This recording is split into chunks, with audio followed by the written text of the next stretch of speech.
Okay, let me go to the next slide, which will see the strike rate of vis-a-vis 2017 election and 2022.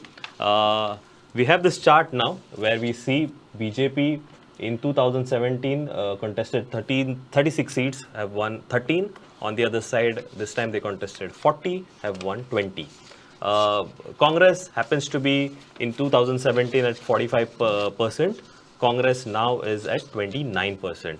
Again, followed by MGP, which has 15% vis-a-vis 12% in the 2017 election, followed by AAP, TMC, NCP, RGP, Goa Forward, Shiv Sena. These are the parties which contested the elections both in 2017 and 2022.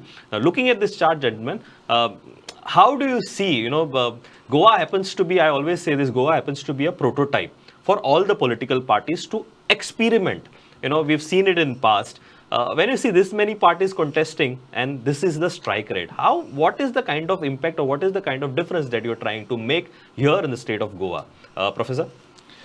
Well, again, it's basically trying to look at from the point of view that a major party like Bharatiya Janata Party is basically trying to make its presence felt across Goa. You not only are making your presence felt across Goa, what you are trying to also do is that you are trying to say, whatever I'm trying to bet on, I'm trying to win most of it. Right? So 50% strike rate, I think is an amazing thing considering the kind of situation that BJP basically was working upon. So that's an amazing thing.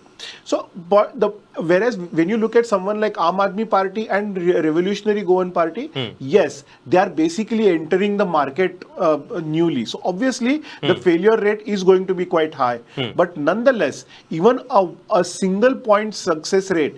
So to me, if I've got to draw a parallel again, these are more like venture capitalists. So Aam Aadmi Party and RGP, they might probably bet on a lot of projects, will lose on most of them, but the one on which they will win, they then have the capacity to make an impact which is completely unfathomable. Correct. And that is exactly, so again, it's a history repeats itself. True. So we are looking at a political life cycle, like how you have a business life cycle, you have got a political life cycle. BJP went through this state in the past.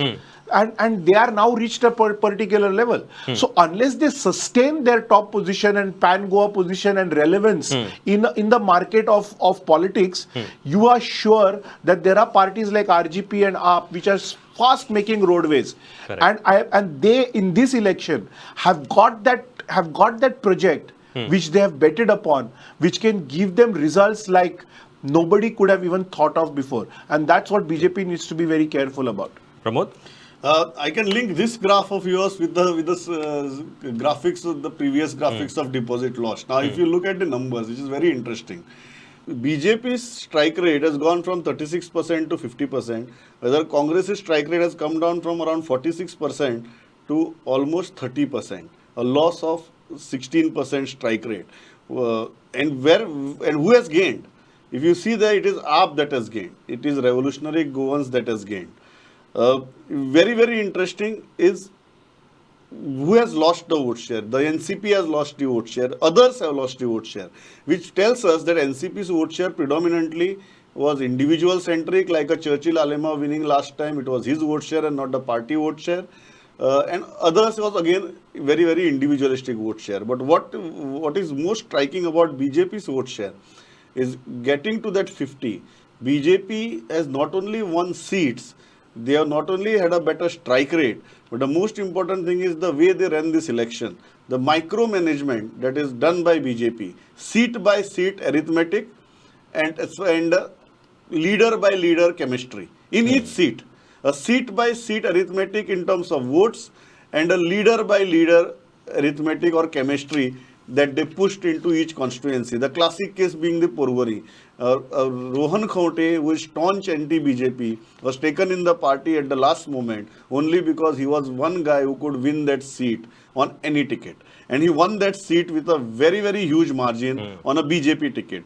So this combination of arithmetic as well as chemistry has worked tremendously for BJP in spite of the anti-incumbency, and their strike rate has improved to 50%.